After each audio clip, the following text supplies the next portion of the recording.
Vote বাংলাত পৰিণত জামুগুৰিহাটৰ পানপুৰ চিকিৎসালয় আজিও কাৰ্যক্ষম নহল। পানপুৰ চিকিৎসালয় 1987 চনত অগপ চৰকাৰৰ কাৰ্যকালতে স্থাপন কৰিছিল চিকিৎসালয়খন, কিন্তু নিৰ্মাণৰ পাছত ৰাইজৰ বাবে মুকলি নহল চিকিৎসালয়খন।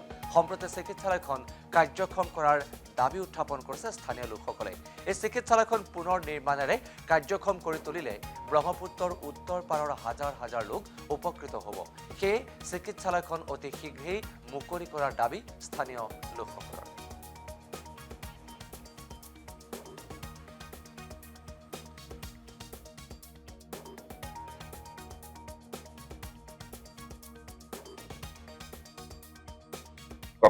আমাৰ এই বৃহত্তৰ পানপুৰ অঞ্চলখনৰ যিহেতু পাঁচপৰা অঞ্চল, ইয়াত বিভিন্নখন গাঁও আছে।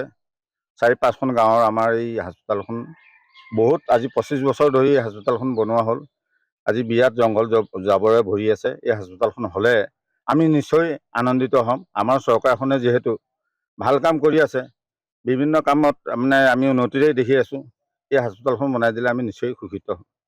এটা কি হৈ আছে হাস্পতালখন? হাস্পতালখন আজি 25 বছৰ ধৰি বনালে আৰু তাৰ পৰা বনোৱাৰ পৰা তেনেকৈ এৰি থৈ গুচি গ'ল। আজি তাত এতিয়া গছ বন অনেকখিনি জংঘল জাবৰ আৱৰ হৈ আছে।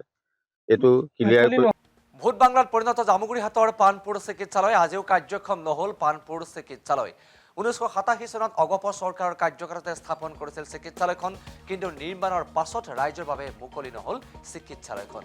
সম্প্ৰতি চিকিৎসালয়খন কাৰ্যক্ষম কৰাৰ দাবী উত্থাপন কৰিছে স্থানীয় লোকসকলে।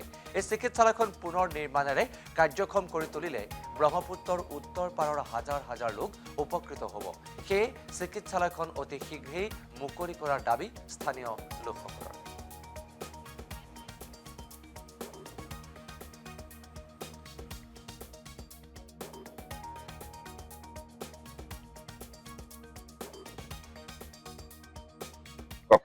আমাৰ এই বৃহত্তৰ পানপুৰ অঞ্চলখনৰ যিহেতু পাঁচপৰা অঞ্চল, ইয়াত বিভিন্নখন গাঁও আছে।